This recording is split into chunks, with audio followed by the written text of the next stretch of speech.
exploration of what it really means to get inside of the digitization of the real estate transaction. But by way of introduction, perhaps Ronnie, you can go first and talk about what does Al Cubo do. All right, so Al Cubo is a marketplace of new homes in Brazil, currently working in the greater São Paulo area. And the way we started the whole business was about the idea of creating an MLS of new homes. And that's what we did since the early days. And the way we wanted to monetize wasn't creating as a SaaS business model, but was really getting a commission out of the transaction. So we ended up developing 2 different channels by aggregating, close to 90% of the supply in São Paulo. We're using our own high-performance sales team, so it's a much similar business model to like a regular brokerage, but where we use a lot of data-driven processes and own technology to streamline and bring efficiency to the whole process.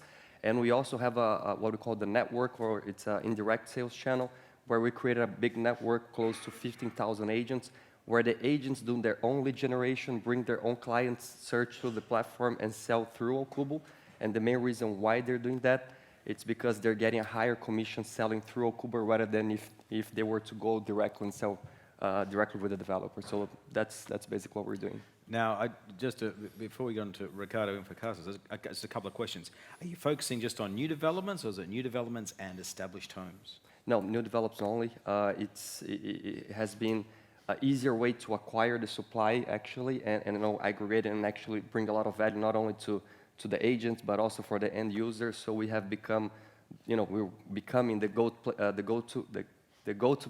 place to go for new homes in Brazil, and that's our strategy. We want to focus on new homes only. Okay, we're going to dive a bit deeper into the model in a minute. Ricardo, do you want to talk about what InfoCasas does, the market you operate in, and the underlying model? Yes. Well, first of all, thank you very much for the invitation. Thanks everyone for staying for the last session. I know everyone's tired. I wanna leave. Also, thanks for the back-end team that they make possible of this. So it's been a pleasure. I've been talking with you in 2017 in Portugal, so it's been a long story. InfoCasas started as a classified in 2011 on Uruguay market. Uruguay is a really small country, so we needed to go outside to try to get a bigger audience, bigger business, and we went to Paraguay, we went to Bolivia, we went to Peru.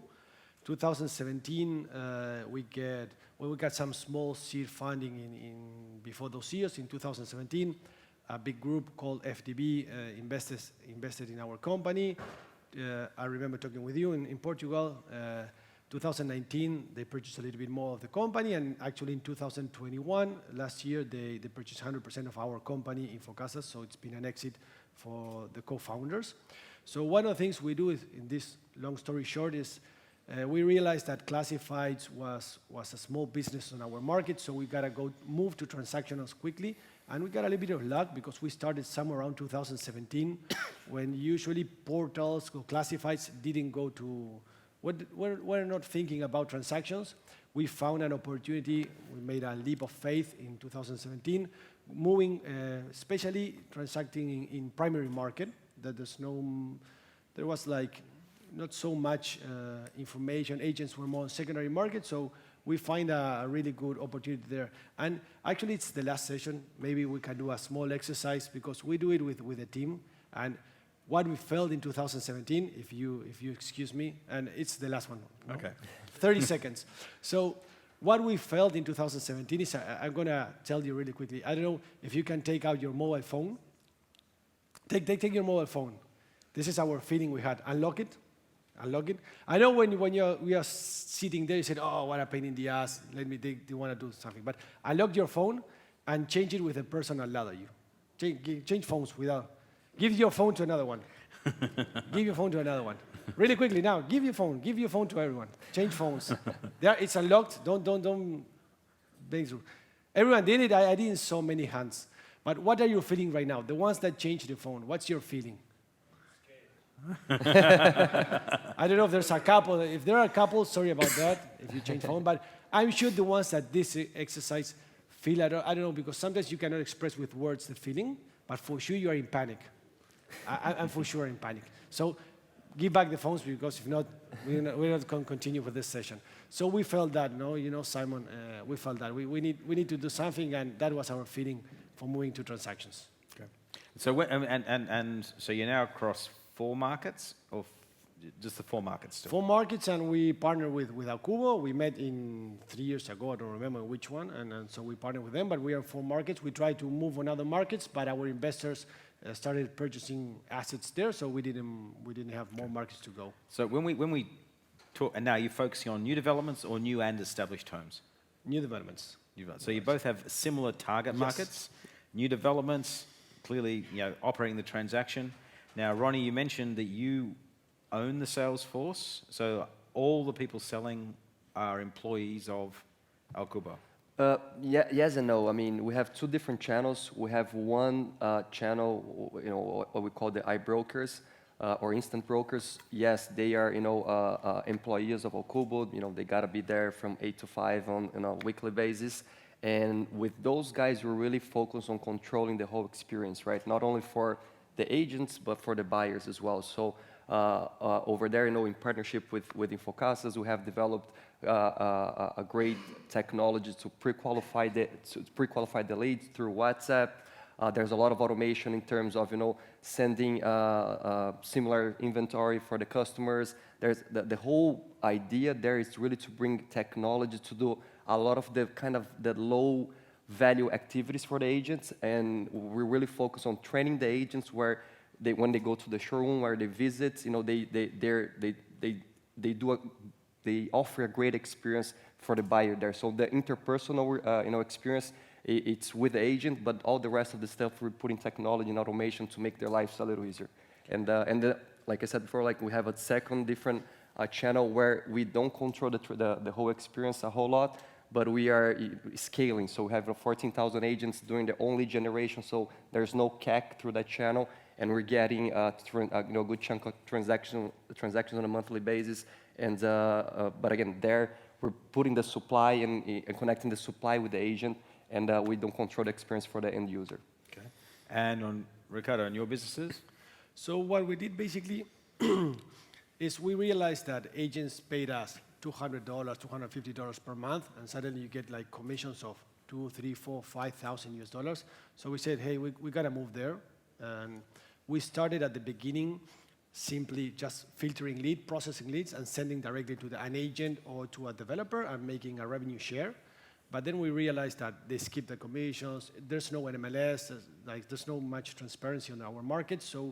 And we realized that brokers didn't give a good service. So suddenly say, hey, we gotta push, and we started putting our own agents, just with another name, first independent agents, because we are a classified. Classified is a cash cow, but it grows at, 20, 30% per year, and transactions grow at 100%, 200%. Companies, tech companies grow much faster. So we say, hey, we don't want to kill the classified. It's a cash cow, but we gotta move. We gotta push forward on transactions. So we have our own agents basically. It's an independent team, and we are doing more or less 1,000 sold properties per year. Last year we did around 6.5 million in commissions. So suddenly starting to build a good story around there. Basically what we do is simple. We try to make a better process than agents. We think that agents, at least in our markets, are not professional. They don't respond emails. They don't recycle leads. A lot of things. So we find an opportunity there, and we move. Let's explore that a bit more detail, because on the surface, it just looks like a sort of a tech-enabled brokerage, as Malcolm would describe it. And how different is that really from just a brokerage, an existing brokerage, who invests heavily in technology? Yeah. Okay. And what are there subtle differences, and are there very obvious differences? So basically there are 2 things. First is the sales process, and then the service you give to developer. And I divide it by 2 because we get paid commission, but also we get paid in marketing, or we help building the blueprints, or now we are building with big data, which is the surface needed for 1 bedroom, 2 bedroom, or so you got the 2 revenue streams that agents don't provide that service to the developers in the primary market. So On regarding the sales, we try to do a better service. No, it's just simply doing it's a process. We do it better. That's it. There's no real magic there, and we are getting paid, better commissions, and we try to do all this tech process lead. It's technology, but at the end of the day, it's simple technology. And how important is the Infocasas website for really reducing the cost of lead generation versus me being a brokerage doing it myself? Yeah, obviously, the best scenario is owning a classified and then doing transactions. Between 35 and 40% our sales come from organic traffic. That's the best. Organic traffic is for free. Well, it's obviously not for free, but we get it from there. And then we pay. We pay also in every ad network. We tried all our campaigns that we pay on the ad networks are done by technology. There's no CMO in our company. All our campaigns are run by our CTO. So everything's done by performance. We try to purchase leads cheaper than agents or brokers. We process them better, and deliver a better service. Could I summarize what the real difference is the large traditional real estate agents are real estate agents getting into technology versus technologists getting into real estate agency. Yep. And you're coming at from a different angle. Yes. And a different skill set, and probably you're not burdened by the sins of the past. Meaning you're not, that's the way we did it, my dad did it, my grandfather did it, my great-grandfather did it, and then they've got to break that, so you don't have any of that prejudice, you're just coming straight in with a fresh view. Look, we tried to hire agents last year with all this COVID, well, a couple of last years, all these tourism guys, they were unemployed. So we realized that people that sell tourist packages, whatever, it's more or less the same as real estate. Real estate in primary market is quite simple. We can say it's not so complicated. So we bring all these new people with not all the history of real estate, and suddenly they start selling properties. And they got better conversion than typical real estate agents. And the other thing is we can push more commission on the projects because what I tell you about big data, whatever, and we are sometimes getting paid, exceptions, not always, but we can push up to 10.5% commission. So 10% commission on new sales. Yep. That's a pretty good rate. Okay, Ronnie, on a slightly different thing, as you're building out El Cubo, okay, and it's not a simple journey. Have you had to pivot? We talked earlier today about pivoting the business. Did you have the vision and you started and you were just on the same journey, or have you pivoted a few times, and why, and what were the lessons you learned along the way? Yeah, no, we definitely pivoted. We started actually as a portal, and I'll take a step back, why we actually started El Cubo. So I lived for 12 years here in the US, lived here in Miami for a while, and then I decided to move back to Brazil. I had a clear goal to start a tech business and to actually buy a house. And on the journey to buy a new house, I saw how inefficient the whole experience was, and we saw an opportunity there. And the whole idea was to create a portal for new homes where we were going to pre-qualify leads for the developers. So we actually put that, the game plan and started executing it. The developers at early days really liked the idea of getting someone doing the lead gen, pre-qualifying and giving to them. But at the end of the day, we started getting to a gray area because for them, pre-qualified lead was a different thing than for what we're considering pre-qualified leads. They wanted to get visits and high conversion rates and pay very little for it. So just like Ricardo was saying. So at the end of the day, we said we're doing 80% of the job here, and the last mile we're not doing it, but we're not getting all the money that they are. So we decided to bring a few agents in-house to start learning with them. And just like the mindset, like you said, we had the tech mindset and to bring efficiency to whatever thing that we were doing. And then we said, all right, let's get into the transaction. And we brought in a bunch of agents. We learned a lot, and that's how we took a leap and starting actually doing transactions and stopped selling leads. Okay. Bruce, can we bring up Slido? Thanks. Thank you. Can you get? I think it's start to have some audience participation. Can you get exclusivity from developers for units? And how can you monitor all sales and avoid leakages? Agents going around the system and trying to claim Well, commission? actually, this is the third vertical that we developed just now. We got the first few exclusive deals, and that's actually the best way to avoid the leakage, right? So if you're controlling 100% of the transaction, whether it's through the network or through the iBroker teams, or some developers are requesting for us to bring another brokerage firm just to create some competition. But we also manage those guys as well. So we're getting a commission on every single transaction. It doesn't matter through which channel. And so yeah, wherever we get in the exclusivity, it's a much easier way to avoid leakage. But there is this kind of opportunity. Same for you? Yes, exactly the same. Actually, trying to get exclusivity is the best part. It's like we said, usually, and InfoCasas, they came and they say, hey, look, I have 23% of the units we cannot sold. We call them like the shitty properties, no? Come and do the magic. It was impossible. So we realized that being invited to the party at the beginning is the best. So trying to be with the developer on the exclusivity from the beginning, it's the best part of the story. Obviously, it takes time. You gotta build there some relationship, And also something worth mentioning, it's like you got this cash flow issue that our classified could deliver to the transaction. That's why the best of the both worlds, because the classified is a cash cow.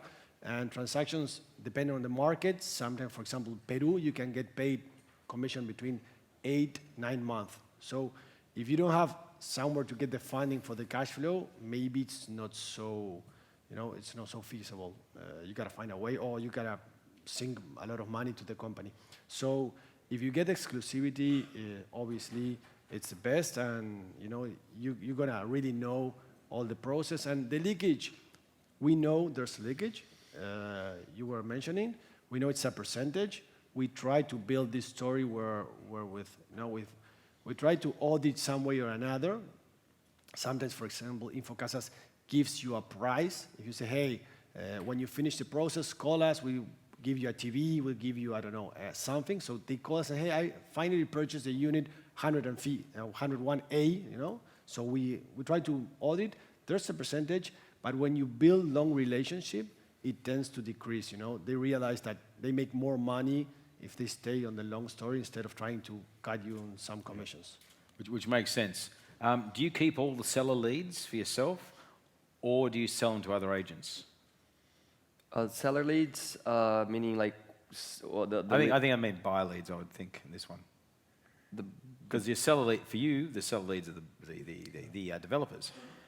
So I think what we're talking about is buyer leads. Do you actually sort of, or do you sell off the leads to other agents? No, we don't. We don't sell the leads to any other agents. All the leads that we generate, and we actually buy a lot of leads, from the major portals, and we digest all those leads and distribute within the in-house sales team, and actually, make the money once the transaction is done. Okay. And now, are you paid for organic buyers, the ones who know about the project without any marketing effort? Yes, we actually do. We have, usually what we do is we have a local sales team at the showroom, and if people are just walking by and actually walk in and decided to make the purchase, we're making a commission on that as well. So yes. Okay. Now, a slightly different question, because there's some specific ones here. Actually, no, let's do the second one here. How many different developments does each agent sell at any point in time? And do you need to have deep expertise on a project? Yes, the way we set up is the in-house sales team. We divided the city of São Paulo in north, south, east, and west. So whichever developers are within their region, that specific team can sell whatever, any of those. But for specific high-end developments, we actually tend to bring 2 or 3 specific agents that really know the area, that are really have focused throughout their career into high-end stuff. So it's a different, more customized experience. So yeah, that happens on the high-end stuff. Okay. Ricardo, in your business? We tried to our sales force be specified on some specific developments, and it didn't work out. So first of all, we work on average market. We don't have like luxurious properties or really low-end price properties. So we work on average, and basically, everyone can sell everything. What we really try to do is give the agent a really specific, information regarding the project. It's really everything's there. So, sometimes when you're gonna sell a property that is, say, a blueprint, and you go, it's a hole on the earth. So it's nothing to show. There's no showroom there. So it's just getting the right information with the right numbers, the right speech. We try to give to our agents a communication flow also. So we try different communication flows. So no, we don't have specific sellers for specific developments. Okay. I'm going to take a slight detour in the questioning here. You're both entrepreneurs. You've both built these businesses from zero, right? From the very first employee and the very first line of code. Thinking back over the journey for the last 5, 10 years, whatever it may be, what are the 2 or 3 really key lessons that you've learned in this process? Ricardo, you can go first. I've learned a lot. First of all, I would be much more aggressive. We were really junior when we started, much more aggressive. Then aggressive in what way? Like move early to transactions, try to go to other markets, try to bring more money to the company, depending on the stage. But we were our plans were not exponentially. Actually, for the first 5 years, we had a growth of 15, 20% per year. Suddenly in 2016, we said, hey, we want to grow 100% per year, and we did it, we achieved it. So regarding objectives, realistic, but much more aggressive. And our idea in 2016 was revenue kills everything. So it's okay product, it's okay support, but revenue is first. If you increase in revenue, obviously, your costs, you have to be profitable, but you get much more opportunities. So that's one. The other one is you gotta really be careful on who's gonna join you in this adventure regarding co-founders, investors, shareholders. It's really important. We had a lot of issues. We have some local and international investors, and it was really quite difficult, that one. So, we didn't know much about that part of raising capital, whatever. So be cautious with that. Okay. And Ronnie, from your side? Yeah, well, few learnings for sure. Well, one thing that I've learned that it's much, much harder than I have ever, expected. The journey it's really, really tough. But the other learning is, like Ricardo said, investors.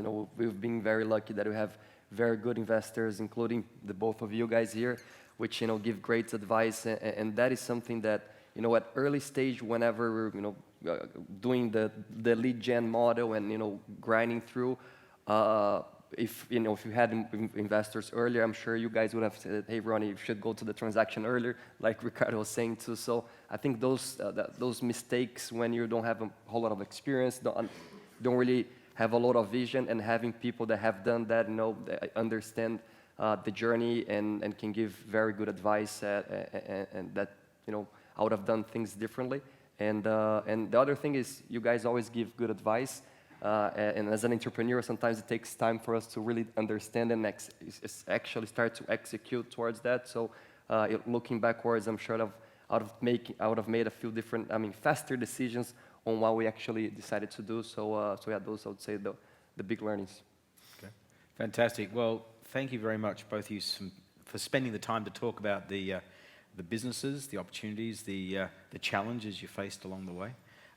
It's been very interesting to see the growth of both your businesses from very early stages, almost nothing, I think, with you, Ronnie, and then and for you at least the last 7 or 8 years. So congratulations, well done. Continue going, fighting the good fight of getting into the transaction, rewriting the way of which real estate is bought and sold within the Latin American markets. So thank you very much for taking the time. Thank you very much. Guys.